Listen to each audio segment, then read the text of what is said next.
Ever wondered what secrets nature hides in its quiet moments? Everything you're about to see in this video came from one of those rare, chance moments, where I just happened to find myself in the right place at the right time.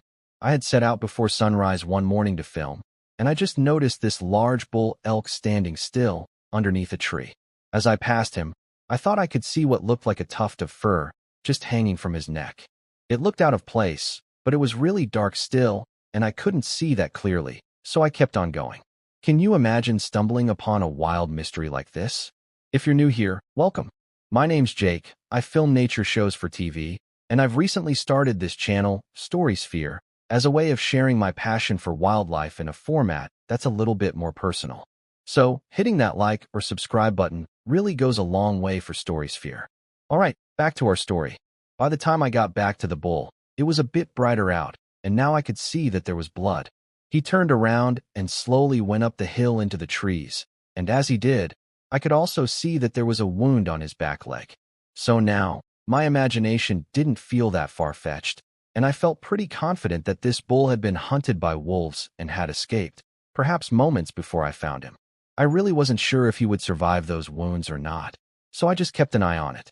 The next day, I started to notice that there were ravens and magpies in the area, so I gathered my remote camera equipment and went in there to check it out. I am now on a set of coyote tracks, and I'm kind of following that because if there's a dead bull in here, likely the coyotes have already found it. Wow, that didn't take long. There he is, right there. So he just came right here. Wow, it's honestly cool because this is a really cool opportunity for filming, but it definitely pulls on the heartstrings a little bit, you know. I think just because I did see him suffering so much the other day, and yeah, definitely, it was kind of a slow, prolonged death, so that's tough. And just such a freaking beautiful animal, man. It looks like some birds have been feeding on him. Clearly, I saw this coyote track, so coyote's been here, but he's pretty much, other than this little section on the hind quarter here, pretty much untouched. So, notice the eyeballs are gone. That's where the birds go. It doesn't really even smell that bad yet. Alright, I finally got all the gear up here. These boxes right here, they're basically the cameras. So there's Sony A7S III's inside, and these are kind of what we call high-end cinema camera traps. It's what I use when I'm working on jobs for various nature shows, and it's also this is my absolute passion in life, setting up camera traps and capturing really interesting, unique wildlife behavior. So, that's what we're going to try to do here today on StorySphere. I've got a variety of different focal lengths here. If you're watching a show, you'll notice there's a lot of different shot sizes, right? So, you have a wide shot, you have kind of like a mid shot, then you maybe have a close-up detail shot, and when you actually get to your final edit, you can kind of tie all those things together, and it makes for a really immersive story. I usually start off figuring out where I want the big wide, where you can kind of see the whole scene, take it all in, and you see a little bit of the background. Maybe, if there's more than one wolf in here, it'd be great to get all of them in one shot. It's always really cool if you can get a close-up wide shot, right? So, it's like a camera with a really wide-angle lens that's situated maybe right here, just to the right of the antlers, and maybe just tuck it into the tree a little bit. Let's see if that works. Let's see. Oh yeah, that's cool. That's really cool. Just kind of looking up like that is kind of what this camera is seeing, and it's probably going to be hard for you to see this LCD, but I think that's pretty good. Those 5 cameras are all set, so now I just need to figure out where to put the last few. I'm kind of wondering about this hillside. It's kind of a nice open area with the view, and this is surely wishful thinking, but it'd be a nice spot for them too. If we did get wolves in here, for them to kind of sit down and maybe get a little interaction. That one is all set. This one, I'm going to have pointed on this little trail that the coyote has been taking in and out. This is the trail I followed in here to find the carcass in the first place. A couple shots of them traveling through the forest like that, if I can get it, will be super useful when I actually get to the edit, and you try to piece all this together.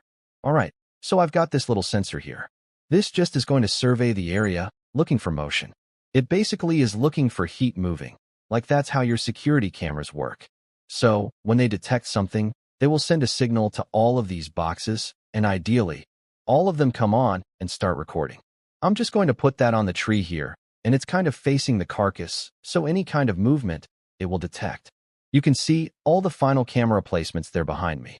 We're done here, so I'm going to get out of here, cross our fingers for some good luck, and we'll come back and check on these in a couple days. I always feel such a mix of emotions when I leave the cameras. Part of me is excited, but I also know that no matter how carefully I set everything up, so much is still just out of my control. Birds are typically the first to find opportunities like this, and the next morning, a golden eagle spotted the elk. It's pretty rare that I see these birds, and I've never filmed them up close like this before. Later that afternoon, a red fox was lured in. When the snowpack is this deep in the middle of the winter, the smaller rodents that they feed on during the rest of the year are pretty inaccessible, so opportunities like this make all the difference in the winter. Over the next few days, birds and foxes frequently visited, but I found it interesting that there was very little eaten. And after 5 days, the carcass still appeared largely untouched. At this point, the cameras had been out for 5 days, which was longer than I had planned. I knew I needed to service them. The batteries probably needed to be replaced, and if it snows, it can cover up the cameras. There's a lot that can go wrong, so I had planned on going in the next morning, but the evening before, I got a message from a friend who said he could see wolves on the slope right where the cameras were. Now I had a dilemma. I can either go in and make sure the cameras are working at the risk of potentially scaring off the wolves, or I could hope that the cameras were working and just leave everything as it was. I could not make up my mind. I went back and forth in my head all night, and finally in the morning, I decided, I'm just going to go check on the cameras and make sure everything's working. I got on the road, drove about 15 minutes, and there was a semi-truck flipped over, blocking the entire highway. The next day, a big winter storm came in, and the road was closed the whole day, so basically, my decision to check on the cameras was overruled, and I'd have to wait. Finally, the following day, the weather lifted, and I went in to check it out. Man, I'm not going to lie, this is probably as anxious as I've been about checking cameras. Well, in a very long time. I really want to get something good here, and there's just, so many things that could have gone wrong, but there's a chance that it all went right, so I guess we'll find out here in a minute. Oh boy, the cameras are covered in snow. This was my fear. It was one of my fears, at least. Now the question is, though, whether this happened before or after they came. We had that first big storm, and then we had another one last night. I mean, look, this camera is completely covered up. I brought this ice scraper from my car, as I just figured there'd be a lot piled up on here. All right, oh wow. Okay, the elk has been fed on significantly since I was here. Before, it was just like the hind quarter, basically, and now, oh man, the rib cage is all ripped into. Okay, I like the looks of that. That's promising. Let's check the first card. There's a wolf. Oh my gosh, that is crazy. A lone black wolf approached the elk. From the long guard hair standing up on its neck, it appeared to be a young one.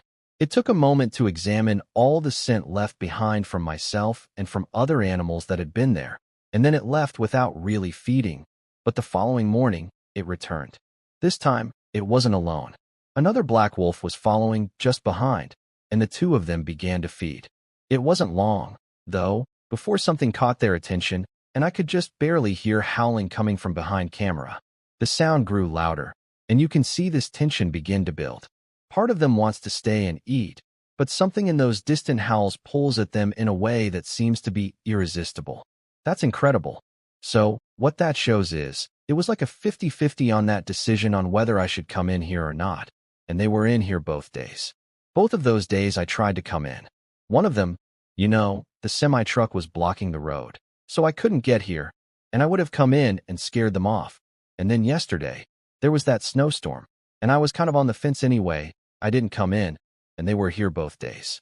I'm starting to feel a real sense of urgency to get out of here because there's plenty here for them to pick at, and I think there's a decent chance that they're going to come back. I mean, it could be this afternoon.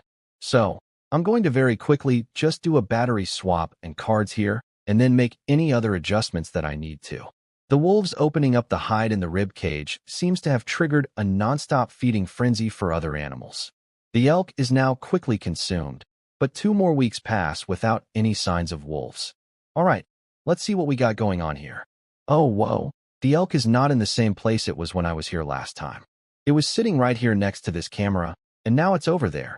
So the other thing I'm noticing is that my camera is gone. One of my cameras is completely gone, and I don't see it anywhere. I wonder if the wolves came back and did this, and they stole my camera. I hope I find it. Okay, let's see what we got here. 16 days later, the wolves returned. First, one of the same young black ones arrived, and then in the background, I could see movement in the trees. It was more of the pack. This time, an older gray one was the first to visit the elk, followed by the same young black ones. The gray wolf began tugging at the elk, trying to move it out from underneath the tree. I loved this moment because, on the one hand, you see just how powerful this animal is, but you also really get a sense of scale for how large the bull elk is in relation to a wolf. Well, that's really cool, but I also want my camera back, especially since they took it. It might be cool footage. I think the best play is going to be to ski back down to the car, where I have my laptop, and at least there, we can just look at the cards a lot more efficiently. And then hopefully, somewhere in there is a clip with a wolf holding the camera in his mouth, and we can see what direction they went because it's just, even knowing what direction they went, it's going to be like finding a needle in a haystack. But I think if I don't know where they went with it, I just don't even know where to begin. All right, let's see what we've got here. Oh, so this shot has 5 wolves in it.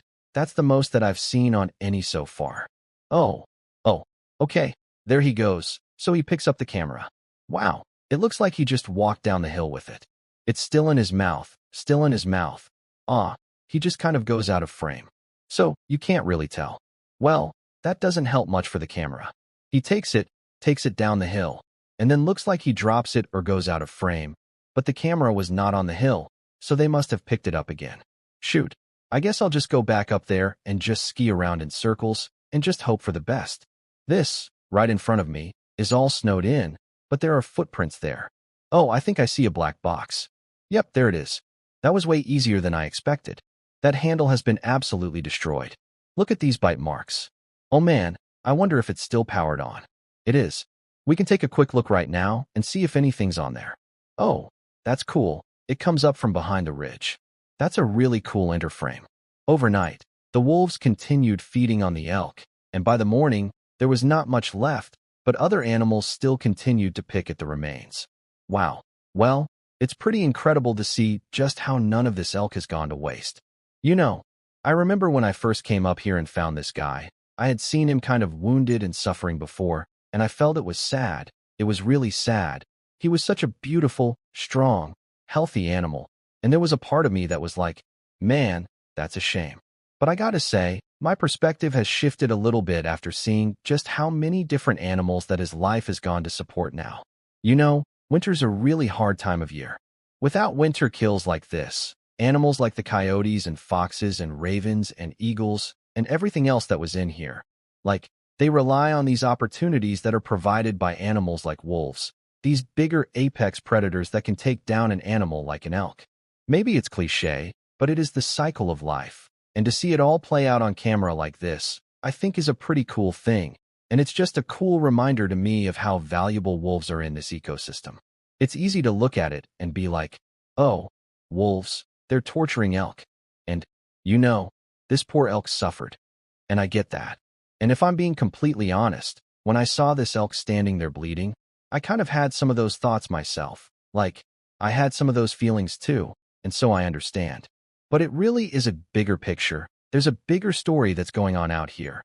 And, yeah, this guy, unfortunately, his time was up, but he has enabled a lot of other animals to keep going on through a really difficult time of year. I am going to leave the cameras out here a little bit longer, just in case. Maybe we'll get the wolves coming through one last time and just get another glimpse of them. But I think the bulk of the behavior is over, and so, I don't know. Maybe I'll leave the cameras out for another week or so, but we'll see. Maybe after this conclusion, we'll have a little epilogue that has one last visit from the wolves. At last light, the following day, the wolves returned. This time, with much more of the pack. For a few minutes, this camera stopped recording, and during that time, one of the wolves must have flipped the elk up into this position that looks as though it's staged. And then, this mesmerizing moment unfolded that just felt to me like a window into a world that's never seen. Hey guys, real quick, thanks so much for tuning into StorySphere. I've got a lot of exciting plans for this channel coming up, so if you enjoyed that video, consider dropping a like or hitting that subscribe button, or if you feel so inclined, you can even donate to StorySphere at the link up in the bio. All of that support really means a lot, and it goes a long way as I'm getting this channel off the ground. Okay, thanks guys, until next time.